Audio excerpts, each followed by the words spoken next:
बिस्मिल्लाहिर्रहमानिर्रहीम, अस्सलाम वालेकुम फ्रेंड। हमने लास्ट टाइम अपना जो है वो कैश फ्लो स्टेटमेंट का जो परफॉर्मर है उसको इन डिटेल्स देखा था कि परफॉर्मर में हमारे पास जो है वो क्या ऑपरेटिंग एक्टिविटीज़, इन्वेस्टिंग एक्टिविटीज़ और फाइनेंसिंग एक्टिविटीज़ का हमने जो है वो एक पूरा डिटेल परफॉर्मर देखा था, जिसमें हमने दो मेथड्स पे भी बात की थी। एक डायरेक्ट मेथड होता है और एक इनडायरेक्ट मेथड होता है। आज हम क्या करने जा रहे हैं, अच्छा मैं ये भी क्लियर करता चलो, हमने सप्लीमेंट्री वर्किंग भी की थी, उसको भी आज के इस क्वेश्चन के अंदर दोबारा करेंगे। आज मैंने एक एग्जाम्पल क्वेश्चन लिखा है इसका कैश फ्लो का, और काफ़ी डिटेल क्वेश्चन है जिसके अंदर तकरीबन बहुत सारी चीज़ें जो है वो इसमें आपको नज़र आ रही होंगी। सबसे पहले अगर हम बात करें कि दो ईयर्स है हमारे पास, एक 2018 है और एक 2019 है। तो जो 18 का एंड है वो 19 का बेसिकली स्टार्ट कहलाएगा। तो ये आपके पास जो है वो बिगिनिंग हो गया और ये जो है आपके पास वो एंडिंग हो गया।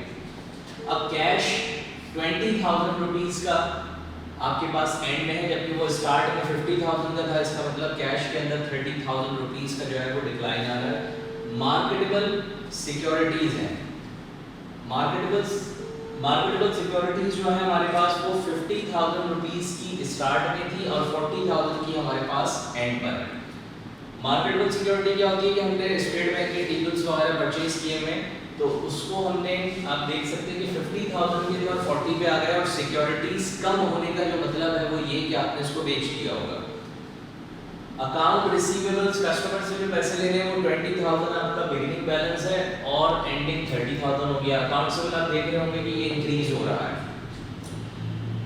मर्चेंडाइज इन्वेंटरी 40,000 का एंडिंग है और 60,000 का इसका एंडिंग बैलेंस हो गया। बिगिनिंग 40 और एंडिंग 60 है, तो मर्चेंडाइज आपकी बढ़ गई 20,000 से। प्रीपेड रेंट की बात करें तो वो पहले 20 था और अब 10 हो गया, तो प्रीपेड रेंट आपको दिख रहा होगा कि डिक्रीज हो गया 10,000 से। फर्नीचर की कॉस्ट इंपॉर्टेंट है कि 50 पहले थी और अब 70 है। फर्नीचर बढ़ने का मतलब तो सीधे सीधे कि आपने उसको परचेज कर लिया होगा। और इक्विपमेंट की बात करें तो इक्विपमेंट 70 से 80 पर आ रहा है, तो इक्विपमेंट को भी परचेज किया गया होगा जब ये बढ़ गया। और गुडविल जो है वो आपकी 10,000 थी और अब जो है वो 20,000 की हो गई। तो टोटल आपके पास दोनों साइड्स पर 330 और 310 जो है वो मौजूद है। जबकि अकाउंट्स पेबल लायबिलिटी है 15,000 पहले थी और अब 10,000 है। एक्रूड एक्सपेंस 8 थे और अब 10,000 के हैं। बॉन्ड्स पेबल पहले 75 था और अब 50,000 है। इसी तरीके से रिजर्व्स हैं, रिजर्व फॉर कंटीजेंसीज पहले 10 थे अब 30 बढ़ गए। शेयर्स कैपिटल में भी इजाफा दिख रहा होगा।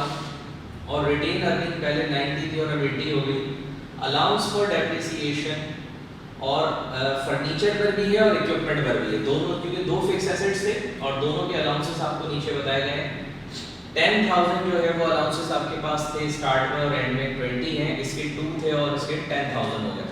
और एडिशनल डाटा भी बड़ा इंपॉर्टेंट है जो आपको सपोर्ट करेगा कि डिक्लेयर्ड कैश लिमिट 30,000। इस बार हमने जो कैश लिमिट की अनाउंसमेंट्स की है वो 30,000 की है। मार्केटेबल सिक्योरिटीज कॉस्टिंग रुपीज 10,000, ये रेफरेंस इसी का दे रही है। जो 10,000 की सिक्योरिटी कम हुई थी, ये बिकी थी, तो वो नीचे बता रहे हैं कि मार्केटेबल सिक्योरिटी जिसकी कॉस्ट 10,000 है वाज सोल्ड फॉर रुपीज 15,000। वो थी तो 10 की, लेकिन बेचने जब गए तो 15,000 में सेल आउट हुई। इसका मतलब यहाँ हमें मार्केटेबल सिक्योरिटी को सेल करने पर 5,000 का गेन हो गया। फर्नीचर के हवाले से भी बात कर रहे हैं कि फर्नीचर जिसकी कॉस्ट 20,000 है, हैविंग अलाउंस फॉर डेप्रिसिएशन 5,000, यानी इस 20 की चीज को हम 5 का यूज कर चुके थे और अब इसकी रिमेनिंग वर्थ 15,000 थी। वाज सोल्ड फॉर रुपीज 12,000, लेकिन हमने जब उसको बेचा तो वो 12,000 में बिकी। तो अगर 20 की चीज थी और 12 में बिकी है तो लॉस तो हुआ है, लेकिन ये जो लॉस हुआ है हमें वो पूरी 8,000 का नहीं हुआ, क्योंकि 5,000 रुपीज़ तो उसको हमने यूज़ कर लिया था। अगर 20 की चीज़ 5,000 की यूज़ हो चुकी है, इसका मतलब वो 15,000 रुपीज़ की रिमेनिंग है। और 15,000 की चीज़ को अगर 12 में बेचेंगे तो लॉस तो होगा, लेकिन सिर्फ 3,000 का। तो इस सवाल में अगर आप देखें तो आपके पास नेट इनकम जो है वो गिवन नहीं है, नेट इनकम आपको निकालनी होगी। तो सबसे पहले हम नेट इनकम निकालते हैं, जिसका पैटर्न मैंने आपको बताया था कि एक सप्लीमेंट्री वर्किंग होती है और उसके लिए आप रिटेन अर्निंग जो है इसका टी अकाउंट बनाते हैं।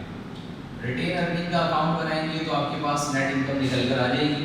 रिटेन अर्निंग इनकम अकाउंट है बिगिनिंग क्रेडिट और एंडिंग बैलेंस इसका डेबिट पर होता है। बिगिनिंग आप यहाँ से देख सकते हैं कि रिटेन अर्निंग का बिगिनिंग बैलेंस है 90 और एंडिंग है 80,000। तो आपने 90,000 रुपीज दिखाया यहाँ पर और 80,000 रुपीज दिखाया इधर। तो ये बिगिनिंग बैलेंस आ गया, ये एंडिंग बैलेंस आ गया। अब रिटेन अर्निंग जो है वो डेबिट कब कब होती है, कुछ रीजंस बताए थे। एक तो डिक्लेयर्ड कैश डिविडेंड, अगर हमने कैश डिविडेंड डिक्लेयर किया है और वो आप देख सकते हैं कि हमने यहाँ पर डिक्लेयर किया था 30,000, तो आप यहाँ 30,000 दिखा देंगे कैश डिविडेंड डिक्लेयर हो रहा है। अब रिटेन अर्निंग मजीद डेबिट का हो सकता है अगर स्टॉक डिविडेंड डिक्लेयर हुआ, लेकिन ऐसी कोई इंस्ट्रक्शन सवाल में नहीं है। मजीद डेबिट का हो सकता है जब कोई रिजर्व क्रिएट किया गया हो, तो एक रिजर्व सवाल में है, वो पहले 10 था और अब 30 है, तो इंक्रीज हो गया, तो यहाँ लिखेंगे इंक्रीजेस इन रिजर्व्स। रिजर्व्स इंक्रीज हो रहे हैं और वो कितने इंक्रीज हो रहे हैं 20,000। आप देख सकते हैं पहले 10 थे और अब 30 हो गए, तो 20,000 के रिजर्व्स इंक्रीज हो गए। और रिटेन अर्निंग क्रेडिट कब कब हो सकती है, एक वजह तो ये बन सकती है कि आपने गुडविल इंक्रीज हो रही है, लेकिन 10 की गुडविल और अब 20 हो गई, तो गुडविल अगर इंक्रीज हो तो इस साइड पे रिपोर्ट होती है इंक्रीजेस इन गुडविल और वो है 10,000। गुडविल में 10,000 का इजाफा हो रहा है, लेकिन कोई रिजर्व जो है वो यहाँ डिक्रीज नहीं हो रहा। एक ही रिजर्व था वो भी इंक्रीज हो रहा था, इधर लिख दिया डिक्रीज रिजर्व होता है तो स्टैंड पर आता है, फिलहाल डिक्रीज नहीं है। तो आपके पास अब ये जो टी अकाउंट है इसको अब हमने बैलेंस करना है। बैलेंस करेंगे तो आप ये वाली साइड का टोटल देखें 30, 20 और ये 130 बन गए और इस साइड पर भी 130 आएगा। अब आप देखें 90 और 10 यानी 1 लाख तो यहाँ ऑलरेडी है, लेकिन टोटल आना है 130, तो 30,000 रुपीज यहाँ कम है, ये लिखेंगे तो यही हमारे पास 30,000 की आ जाएगी नेट इनकम। नेट इनकम जो है वो हमने इस साल जो अर्न की है वो हमारी 30,000 की है, जो इस क्वेश्चन में हमने भी ड्राइव की। अब हम अगर अपनी स्टार्टिंग लेते हैं कैश फ्लो की, तो हमें कुछ सप्लीमेंट्री वर्किंग मैंने आपको बताया था करनी पड़ जाती है। हमें इस केस में फर्नीचर से रिलेटेड कुछ सप्लीमेंट्री वर्किंग करनी पड़ेगी। देखिए फिक्स एसेट्स तो दो हैं, इक्विपमेंट भी है और फर्नीचर भी है, लेकिन हम फर्नीचर की ही सप्लीमेंट्री वर्किंग करेंगे और उसी की डेप्रिसिएशन भी करेंगे, इक्विपमेंट की नहीं कर रहे। वजह जिसकी अदर इंफॉर्मेशन ना हो उससे रिलेटेड सप्लीमेंट्री वर्किंग नहीं होती।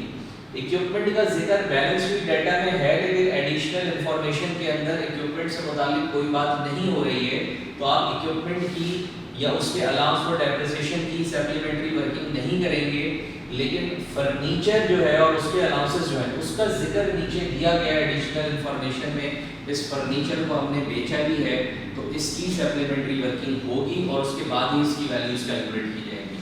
तो एक तो दो एसेट्स दिखाने का मतलब ये था कि आपको फर्क वाज़ेह हो जाए कि किस एसेट्स की, किस फिक्स एसेट्स की हम सप्लीमेंट्री वर्किंग करेंगे और किसकी नहीं करेंगे। जिसकी एडिशनल इंफॉर्मेशन है उसकी करेंगे, जिसकी एडिशनल इंफॉर्मेशन नहीं है उसकी सप्लीमेंट्री वर्किंग नहीं होगी। तो अब हम फर्नीचर से रिलेटेड दो चीजें होती हैं जिसकी सप्लीमेंट्री वर्किंग हमें करनी है। एक तो फर्नीचर की कॉस्ट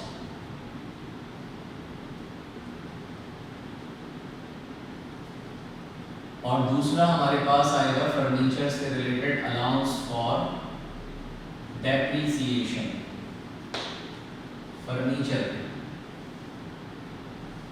अब फर्नीचर एक एसेट्स है जिसका बिगिनिंग डेबिट और इसके अलाउंसेस का बिगिनिंग क्रेडिट साइड पर होता है, जबकि एंडिंग बैलेंसेस फर्नीचर एसेट्स है तो उसका एंडिंग जो है वो क्रेडिट पर होगा, जबकि उसके अलाउंसेस का एंडिंग जो है वो डेबिट पर होगा। अब आप यहाँ से देखकर वैल्यूज को प्लॉट करेंगे। फर्नीचर की कॉस्ट का बिगिनिंग 50 और एंडिंग 70 है, तो आपने यहाँ पर लिख दिया 50 और यहाँ लिख दिया 70। इसी तरह इसके अलाउंस फॉर डेप्रिसिएशन है, वो आप यहाँ से देख सकते हैं। Allowance for depreciation furniture beginning 10 और एंडिंग 20 है, तो बिगिनिंग अलाउंसेस 10 और एंडिंग 20,000 आपने यहाँ दिखा दिया। अच्छा, अब आपको ये पता होना चाहिए कि फर्नीचर डेबिट कब होता है और क्रेडिट कब होता है। डेबिट फर्नीचर कब होगा? जब हम इसको खरीदेंगे, परचेज। और क्रेडिट कब होगा? जब हम इसको डिस्पोज ऑफ कर देंगे, यानी ये बिक जाएगा तो क्रेडिट हो जाएगा। बिल्कुल इसी तरीके से इसके अलाउंसेस क्रेडिट कब होंगे?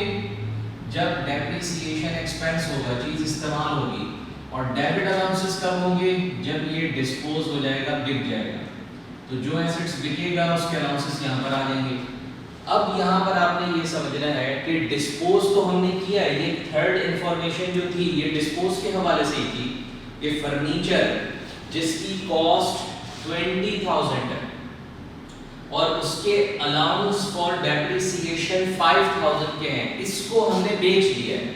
अभी वो 15,000 का और यूजफुल था, 20 की चीज तो अभी तक सिर्फ 5,000 की यूज हुई थी, लेकिन फिर भी आपने उसको बेच दिया। इसका मतलब ये फिलहाल आपके यूज में नहीं होगा और आपने इसको सेल करने का फैसला कर लिया है, डिस्पोज हो गया। तो इसकी कॉस्ट कितनी है? क्योंकि कॉस्ट का टी अकाउंट है तो डिस्पोज ऑफ होने वाले एसेट्स की कॉस्ट को ही यहाँ दिखाना होगा 20,000। ये इंपॉर्टेंट बात है कि अगर कॉस्ट का टी अकाउंट है तो आपने डिस्पोज ऑफ होने वाले एसेट्स की कॉस्ट को ही यहाँ दिखाना होगा। और बिल्कुल इसी तरीके से ये अलाउंस फॉर डेप्रिसिएशन का टी अकाउंट है तो डिस्पोज ऑफ होने वाले एसेट्स की डेप्रिसिएशन यहाँ दिखाई जाएगी। और जो एसेट्स डिस्पोज हुआ है उसकी कॉस्ट 20 और उसकी डेप्रिसिएशन 5,000 थी, तो हमने यहाँ पर 5,000 की डेप्रिसिएशन दिखानी है कि जो एसेट्स डिस्पोज हो गया वो 5,000 का यूज हो चुका था। अब आप ये वाली साइड कंप्लीट करें तो ये 90 बनते हैं, इस हेड पर भी 90 ही आएगा। 90 में से 50 माइनस करवाएं तो 40,000 की ये आपके पास आ जाएगी परचेजेस, यानी मशीन जो खरीदी है वो आपने, फर्नीचर जो खरीदा है वो 40,000 का परचेज किया है। इसी तरीके से 5 और ये ऐड करेंगे तो 25, इस हैंड पर भी 25 में से 10 को माइनस कर दें तो 15,000 आ गया। ये 15,000 डेप्रिसिएशन है, मतलब ये कि आपका जो फर्नीचर है वो 15,000 का यूज हो चुका है। तो अब सप्लीमेंट्री वर्किंग मुकम्मल हो गई। अब जस्ट हमने कैश फ्लो स्टेटमेंट इसकी मुकम्मल बनानी है। स्टार्ट लेते हैं सबसे पहली हेडिंग से। पहली हेडिंग है cash flow from operating activities.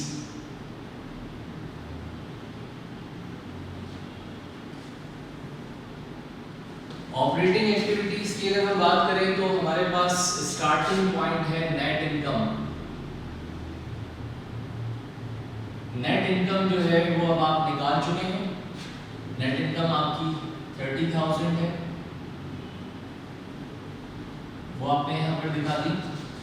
फिर इसके बाद आप ऐड करवाएंगे इसमें एडजस्टमेंट्स।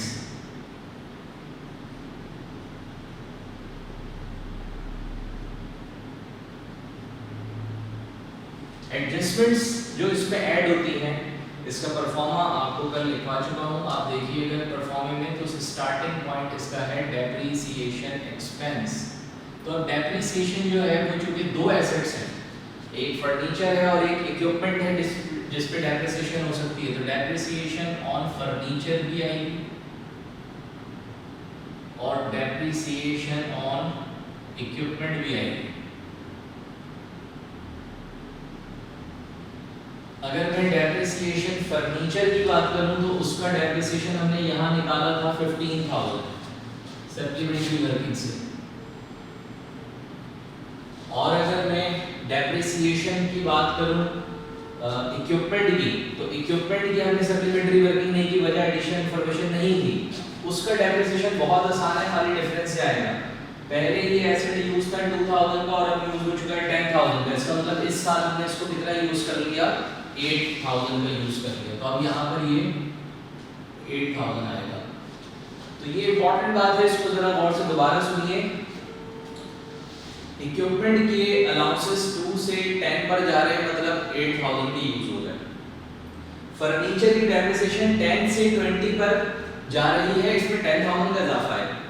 लेकिन अगर इसकी एडिशनल इंफॉर्मेशन नहीं होती, फर्नीचर की भी नहीं होती, तो हम इसकी भी डेप्रिसिएशन 10 से 20 का फर्क 10,000 है, बस वही ले लेते। लेकिन हमने फर्नीचर की डेप्रिसिएशन डिफरेंस से नहीं ली, बल्कि हमने उसकी डेप्रिसिएशन को सप्लीमेंट्री वर्किंग करके निकाला। और वजह बार बार बता रहा हूँ कि एडिशनल इंफॉर्मेशन आ रही है सिर्फ इस वजह से, वरना तो उसको भी हम डिफरेंस से ले सकते थे।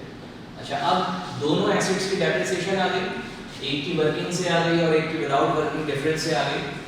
अमोर्टाइजेशन लेते हैं। अमोर्टाइजेशन किस चीज पर होती है? इनटेंजिबल एसेट्स पे। एक इनटेंजिबल एसेट दिख रहा है हमें, गुडविल, लेकिन अमोर्टाइजेशन का मतलब यहाँ डिक्रीज होना है, कम हो जाना है किसी इनटेंजिबल एसेट्स का। लेकिन आप गौर करें कि गुडविल 10 से 20 पर जा रही है, इंक्रीज हो रही है। अगर इंक्रीज हो रही है तो आप देख सकते हैं, मैंने उसको रिटेन अर्निंग के डी अकाउंट में दिखाया है। अगर ये गुडविल डिक्रीज हो रही होती तो इसको अमोर्टाइजेशन कहा जाता है।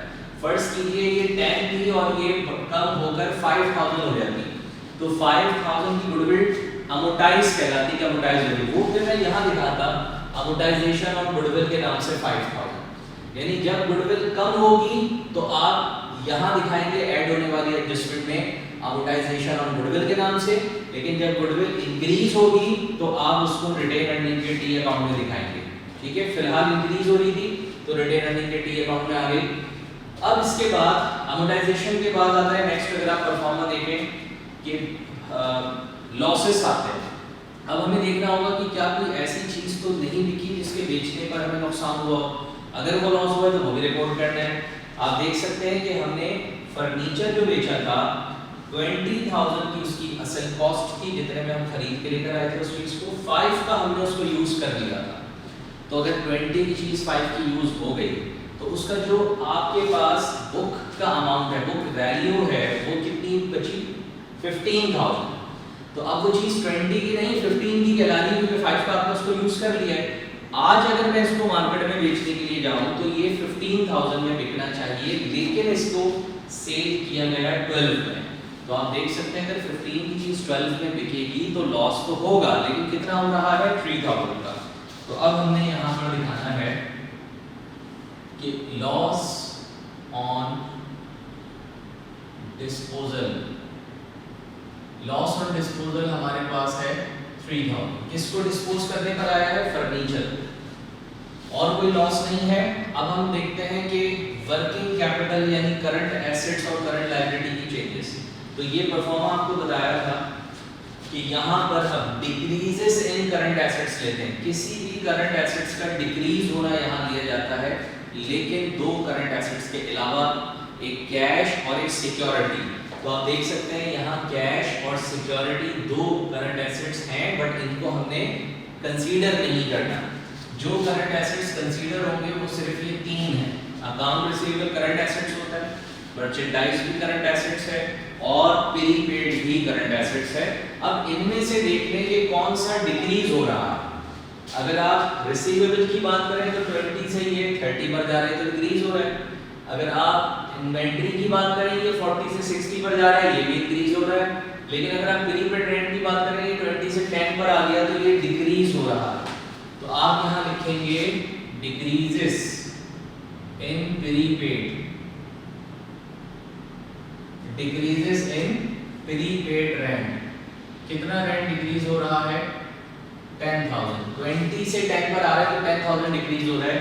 आप ये ध्यान में रखें, या हर चीज डिफरेंसेस से आएगी, फर्क निकाल कर आएगी। इसके बाद इंक्रीजेस इन करंट लायबिलिटी, कोई करंट लायबिलिटी बढ़ जाए। इस पूरे सवाल में करंट लायबिलिटी सिर्फ ये दो हैं। अब इनमें से देखना है कि कौन सी करंट लायबिलिटी इंक्रीज हो रही है। तो आप देखिए कि ये 15 थी और 10 हो गई, ये तो कम हो गई, लेकिन ये 8 से 10 पर गई है तो एक्रूड एक्सपेंसेस बढ़ गए, ये करंट लायबिलिटी बढ़ रही है। इसको हम यहाँ दिखाएंगे इंक्रीजेस इन एक्रूड एक्सपेंस। कितना एक्रूड एक्सपेंस बढ़ गया आपका? 2000। तो इस तरह से ऐड होने वाली सारी एडजस्टमेंट्स मुकम्मल हो गई। अब जस्ट हमें इसका क्या करना है? टोटल कर लेना है। ठीक है, तो ये आपके पास टोटल आ रहा है 38,000। ये 15, 8, 3, 10 और 2 टोटल करके आ रहा है 38,000। अब लेस होने वाली एडजस्टमेंट्स, लेस होने वाली एडजस्टमेंट्स की अगर हम बात करें तो इसमें स्टार्ट कहां से होता है? सबसे पहले आता है गेन। गेन ऑन डिस्पोजल्स, कोई चीज बेचने पर अगर गेन हुआ तो आपने यहाँ पर लेना है। तो आप देखेंगे एक और एसेट्स था जो हमने बेचा था, मार्केटेबल सिक्योरिटी। मार्केटेबल सिक्योरिटी 10,000 की थी जो उसकी असल कॉस्ट है, यहाँ से भी देख सकते हैं 10,000 कॉस्ट, और ऊपर से ये डिफरेंस से भी देखा जा सकता है। 50 से 40 पर आई है तो मतलब 10,000 की डिक्रीज हुई है, तो 10,000 की मार्केटेबल सिक्योरिटी अब हमारे पास नहीं रही, इसको हम बेच चुके हैं। लेकिन कितने में बेचा? 15,000 लिखा हुआ है कि हमने इसको 15 में बेचा, तो यहाँ से इसका फायदा दिख रहा है कि इसमें 5,000 का आपको क्या हो गया, गेन हो गया। तो आपने यहाँ दिखाना है gain on sale of marketable security, कितना गेन हुआ है, 5,000, ये गेन आपने दिखा दिया। मार्केटेबल सिक्योरिटी के बेचने पे 5,000 का गेन हो गया। इसके बाद हम यहाँ पर मजीद क्या दिखा सकते हैं, डिक्रीजेस इन करंट एसेट्स। अब आपने बताना है कि कौन सा करंट एसेट्स डिक्रीज हुआ है। अब करंट एसेट्स, लेकिन कैश और सिक्योरिटी के अलावा बात हो रही है, ये दोनों तो नहीं कंसीडर होंगे, रिसीवेबल, इन्वेंटरी और प्रीपेड। इनमें से अब हमने वो बताना है वो करंट एसेट्स पर जो इंक्रीज हो रहा है, क्योंकि डिक्रीजेस इन करंट एसेट्स को हम ऊपर ले चुके हैं, अब हमें इंक्रीजेस इन करंट एसेट्स लेना है। तो आप अगर रिसीवेबल देखें और मर्चेंडाइज देखें तो ये दोनों पहले से बढ़ चुके हैं, तो इन दोनों में इजाफा हो रहा है, तो ये इंक्रीजेस इन करंट एसेट्स के नाम से इधर आएगा। इसको हम लिखेंगे इंक्रीजेस इन अकाउंट रिसीवेबल, वो आपका पहले 20 से 30 पर जा रहा है, 10,000 बढ़ गया। फिर इंक्रीजेस इन मर्चेंडाइज इन्वेंट्री, ये 40 से 60 पर चली गई, तो ये 20,000 बढ़ गया। और फिर इसके बाद इंक्रीजेस डिक्रीजेस इन करंट लायबिलिटी। करंट लायबिलिटी ये दो थी, इनमें से कौन सी डिक्रीज होती थी, अकाउंट्स पेबल, 15 से 10 पर आ रही थी, तो ये डिक्रीजेस इन अकाउंट्स पेबल आपने यहाँ दिखाना है कि 5,000 की डिक्रीज होगी। तो बस यहीं तक का इसका टोटल है, ये टोटल आ रहा है 40,000। तो अब इस 30 में ये ऐड और ये लेस करेंगे, तो आपके पास फाइनल रिजल्ट आ रहा है 28,000। ये 28,000 कहलाएगा नेट कैश फ्लो। ये नेट कैश फ्लो शॉर्ट में लिखा है from operating activities. Operating activity से आपके पास 28,000 का कैश जो है वो जनरेट हुआ है, प्लस हुआ। अब सेकंड है इस पे B part, cash flow from investing activities.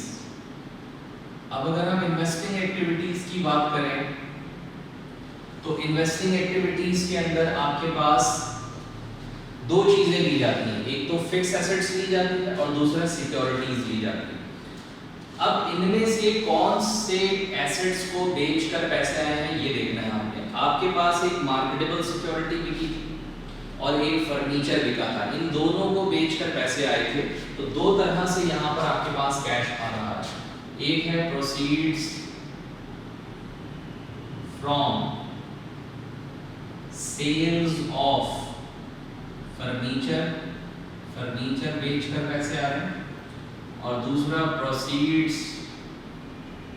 From sales of marketable securities. तो फर्नीचर को कितने में बेचा गया, पैसे कितने आए वो आप देख सकते हैं। फर्नीचर 12,000 में सेल हुआ था, तो फर्नीचर को 12,000 में सेल किया गया था, तो अमाउंट भी 12,000 ही आया होगा। मार्केटेबल सिक्योरिटीज को आप यहाँ से देख सकते हैं कि 15,000 में सेल किया गया था, तो अमाउंट भी आपके पास 15,000 ही आएगा। यहाँ वो अमाउंट लेना है जितने में वो चीज बिक रही है, जितने पैसे आपके पास आ रहे हैं। अच्छा, अब हमने ये दो एसेट्स तो बेचे और पैसे आ गए, लेकिन हमने कुछ एसेट्स को खरीदा भी है। अब जो परचेज किया उसकी वजह से पैसे गए होंगे। मार्केटेबल सिक्योरिटी तो नहीं खरीदी, लेकिन हमने फिक्स एसेट्स को खरीदा है, तो payment for purchase of furniture furniture खरीदा, उसकी पेमेंट की है, पेमेंट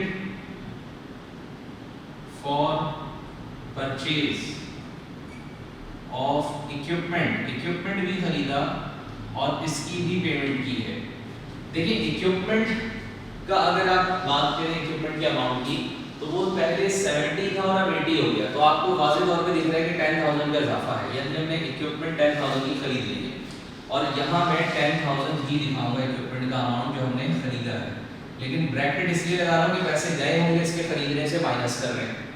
आप गौर करें इक्विपमेंट से डिफरेंस क्या आ गया, लेकिन जब बात फर्नीचर की आई तो फर्नीचर बढ़ तो रहा है, 50 से 70 पर जा रहा है, खरीदा तो है लेकिन इसका फर्क नहीं आएगा। खाली वजह कि इसकी एडिशनल इंफॉर्मेशन थी, तो हमने इसके लिए सप्लीमेंट्री वर्किंग की थी और यहाँ से इसकी परचेजेस निकाली जो आप देख सकते हैं 40,000 की है।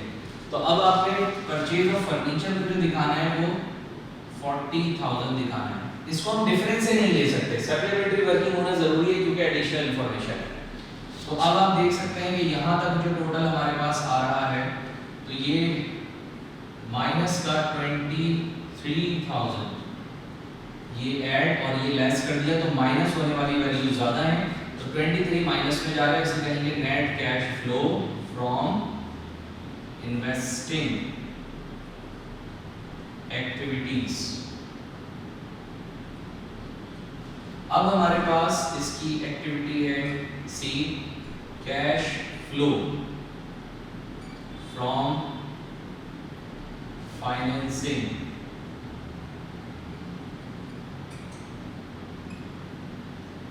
एक्टिविटीज।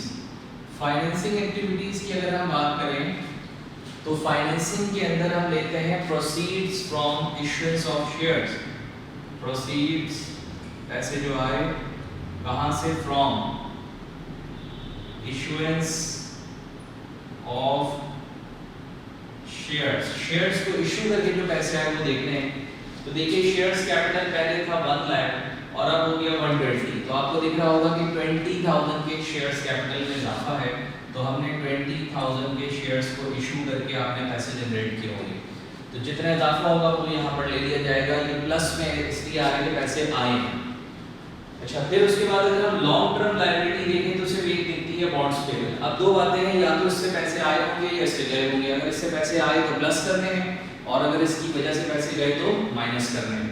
लायबिलिटी अगर आपने कर्जा मजीद लिया तो पैसे आए होंगे और अगर कम कर दिया, पेमेंट कर दी तो फिर पैसे गए होंगे। तो आप देखें 75 का अमाउंट था, अब यहाँ से देख रहे हैं 75 को जहन बनाते हुए कि इसको बढ़ाया या कम किया। आप देखें ये 70 से 50 पर आ गया, इसका मतलब हमने नया कर्जा तो कुछ नहीं दिया बल्कि उल्टा जो पहले से था उसको रीपे कर दिया, पेमेंट कर दी। तो 25,000 की बॉन्ड्स पेबल की पेमेंट हुई है, तो अब आप यहाँ दिखाएंगे पेमेंट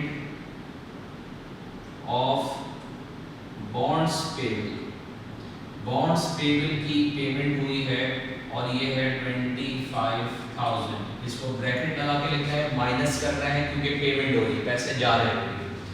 और अब इसके बाद एक और पेमेंट है, payment of cash dividend. Cash dividend जो है उसकी पेमेंट दिखानी है, आप यहाँ से देख सकते हैं कैश डिविडेंड 30,000 का था, तो ये 30,000 रुपीज भी यहाँ से आपने माइनस कराना। तो अब अगर आप इसको ऐड और लेस कर लें तो ये फाइनली 35,000 आपका माइनस में अमाउंट आ गया, तो ये कहलाएगा net cash flow from financing activities. Financing activities से जो आपके पास पैसे आ रहे हैं वो इधर दिखा दिए जाएंगे। अब आप देखें कि ये 3 अमाउंट हैं, तो 3 अमाउंट है, माइनस की वैल्यू ज्यादा है, प्लस की कम है, तो अगर आप इसका टोटल कर लें तो माइनस का 30,000 आ रहा है फाइनली, 28 प्लस है, 23 माइनस है, 35 माइनस है, तो सॉल्व करने पे माइनस का 30 आ रहा है, ये कहलाएगा net decreases, net decreases in cash. Cash में जो कमी हुई है कैसे आया, A plus B plus C, इन तीनों का टोटल आ रहा है -30। अब इसमें हम ऐड करवाते हैं कैश का बिगिनिंग बैलेंस, तो फाइनली आपके पास आता है कैश का एंडिंग बैलेंस। अब कैश का जो बिगिनिंग बैलेंस है वो आप यहां से देखिए कि कैश का बिगिनिंग है 50,000, तो आपने इसमें कैश का बिगिनिंग प्लस कराना है जो कि 50 है। फिर सॉल्व करने पर आपके पास जो रिजल्ट आएगा वो कैश का एंडिंग होगा। 30 माइनस हो गया और 50 प्लस के पड़े हुए थे, तो आपके पास जो नेट रिजल्ट है वो 20 प्लस का बचेगा। और ये कैश का कौन सा बैलेंस है, एंडिंग। और एंडिंग कैश का जो बैलेंस आएगा इसको पूरा सॉल्व करके वो सवाल में मौजूद कैश के एंडिंग बैलेंस से मैच करना चाहिए, तो आपकी ये पूरी स्टेटमेंट सही हो जाएगी। यानी ये पूरा सवाल आपको वेरीफाई होगा, इसका जो फाइनल रिजल्ट आएगा वो कैश का एंडिंग बैलेंस होगा और ये एंडिंग बैलेंस सवाल में दिए हुए एंडिंग बैलेंस कैश से मैच कर रहा होगा। तो यही आपका क्वेश्चन जो है वो प्रूव हो जाएगा। तो होपफुली कि आपको ये क्वेश्चन समझ में आया होगा। इसको हमने काफ़ी डिटेल के अंदर क्वेश्चन देकर इतने किसी भी क्वेश्चन के अंदर इतनी डिटेल्स नहीं आ रही होती, हमने इसलिए एक लंबा क्वेश्चन बनाकर इसमें तकरीबन हर बात कवर करने की कोशिश की है। अब आपने इसके पास पेपर के बाकी क्वेश्चन सॉल्व करने, होपफुली कि आपको ये लेक्चर जो है वो समझ में आया होगा। ठीक है, तो आपने प्रैक्टिस करनी है ज़्यादा से ज़्यादा। ठीक है, इंशाल्लाह नेक्स्ट क्लास में न्यू चैप्टर स्टार्ट करेंगे, आपने इसकी प्रैक्टिस जारी रखनी है। थैंक यू सो मच, अल्लाह हाफिज़।